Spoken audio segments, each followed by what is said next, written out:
Hello mga bata! Ako si Teacher Jovi at ako'y nagbabalik para makipaglaro sa inyo. Pero bago yan, pasalamatan muna natin si Teacher Lian dahil siya ang gumawa ng lesson natin ngayon. Salamat, Teacher Lian! Ano nga ba ang gagawin natin?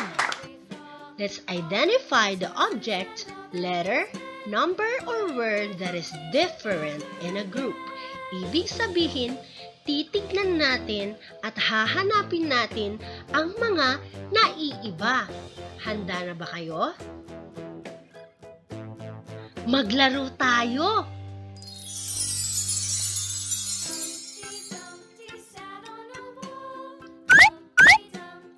Wow! Ang sarap naman ng mga sorbetes na yan.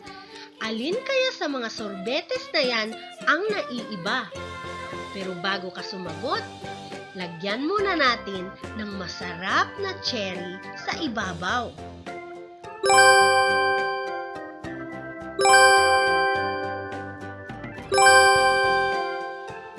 Ano ang sagot? Tama! Yung nasa gitna.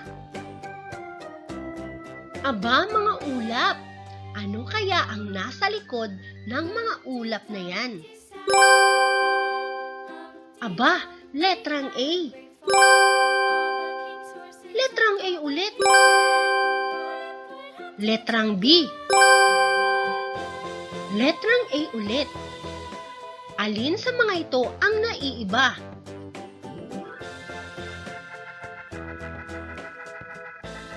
Tama, yung letrang B. Ang galing mo naman. Mga ulap ulit.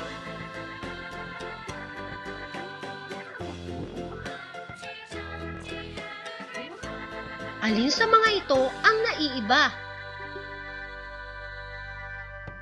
Tama, yung letrang I. Maglaro naman tayo ng basketball. Kaya lang, ang bolang isushoot natin ay yung mga magkakaparehas lamang. Yung naiiba, wag nating ishoot, okay?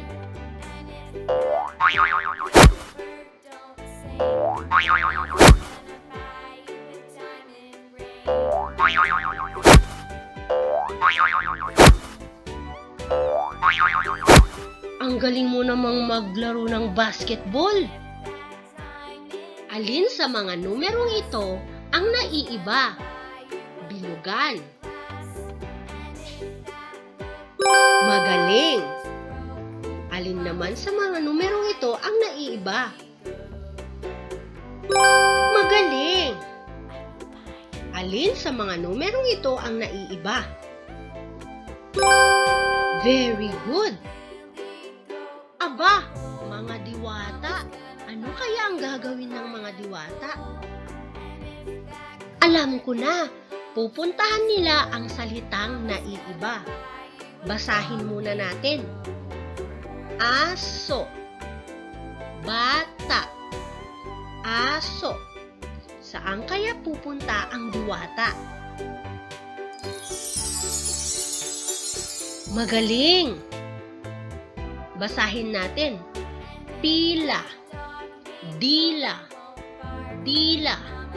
Saan pupunta ang diwata? Very good! Ito naman. Mata. Pala. Pala. Saan pupunta ang diwata?